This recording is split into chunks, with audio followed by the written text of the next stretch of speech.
Assalamualaikum warahmatullahi wabarakatuh. Saya Farah Nur Aminah dari Universitas Pancasakti Kampus di Bekasi. Kali ini saya membuat video untuk memenuhi tugas ujian tengah semester 5. Dan kali ini saya akan membawakan materi dari mata kuliah kurikulum PAUD yang diampu oleh Ibu dosen Dr. Anda Haja Suhartiningsih, MPD. Kurikulum merupakan seperangkat panduan yang mengatur isi program pendidikan sebagai acuan dalam proses pembelajaran dan penyelenggaraan pendidikan. Fungsi dari kurikulum sendiri yaitu yang pertama untuk mencapai tujuan pendidikan, yang kedua fungsi kurikulum bagi anak yaitu sebagai organisasi belajar tersusun disiapkan untuk siswa sebagai salah satu konsumsi bagi pendidikan mereka. Yang ketiga, fungsi kurikulum bagi guru, yaitu sebagai pedoman kerja dalam menyusun dan mengorganisir pengalaman belajar bagi anak didik, sebagai pedoman untuk mengadakan evaluasi terhadap perkembangan anak, sebagai pedoman dalam mengatur kegiatan pendidikan dan pengajaran. Yang keempat, fungsi bagi kepala sekolah, yaitu sebagai pedoman dalam mengadakan supervisi.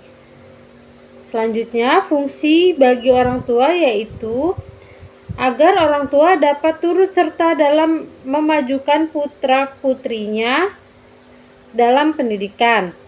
Selanjutnya, fungsi kurikulum sebagai sekolah pada tingkat di atasnya yaitu sebagai fungsi pemeliharaan keseimbangan proses pendidikan dan penyiapan tenaga guru. Yang terakhir, fungsi kurikulum bagi masyarakat dan pemakai lulusan sekolah. Selanjutnya, ruang lingkup kurikulum yaitu yang pertama silabus, 2 perencanaan semester.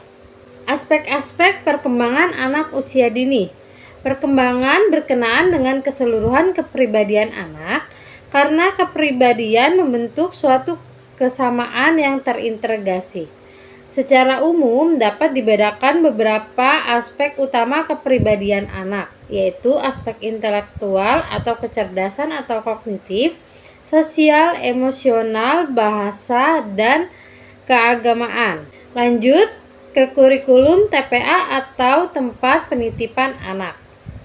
Yang pertama ada program tahunan, yang kedua ada program semester, selanjutnya rencana pelaksanaan dan pembelajaran mingguan atau RPPM, selanjutnya ada rencana pelaksanaan pembelajaran harian, yang kelima evaluasi. Selanjutnya kita ke kurikulum kelompok bermain.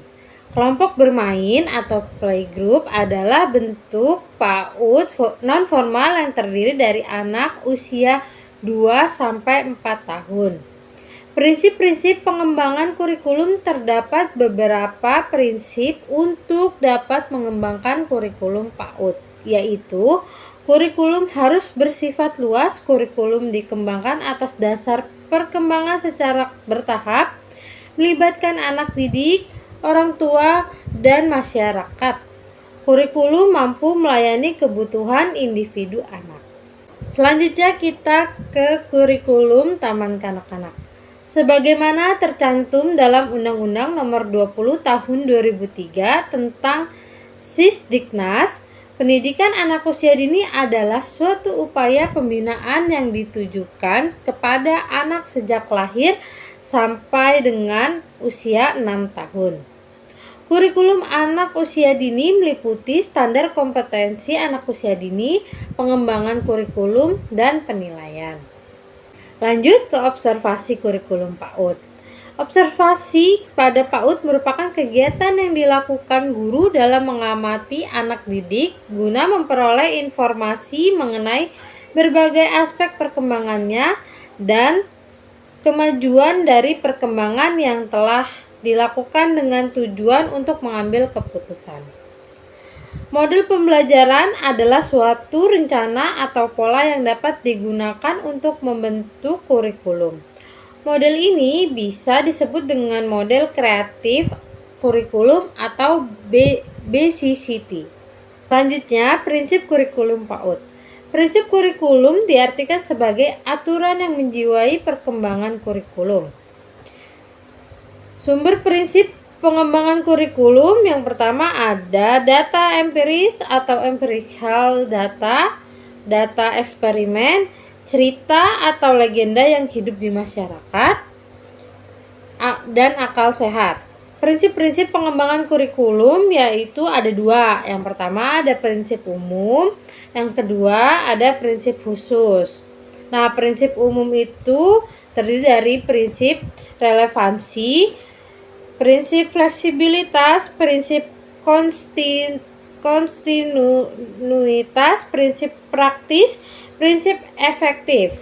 Sedangkan prinsip khusus yaitu yang pertama ada prinsip berkenaan dengan tujuan pendidikan, yang kedua prinsip berkenaan dengan pemilihan isi pendidikan, yang ketiga prinsip berkenaan dengan pemilihan proses belajar, yang keempat prinsip berkenaan dengan pemilihan media dan alat pengajaran, yang terakhir ada prinsip berkenaan dengan pemilihan kegiatan. Nah, itu saja yang dapat saya sampaikan. Kurang lebihnya saya mohon maaf. Wassalamualaikum warahmatullahi wabarakatuh.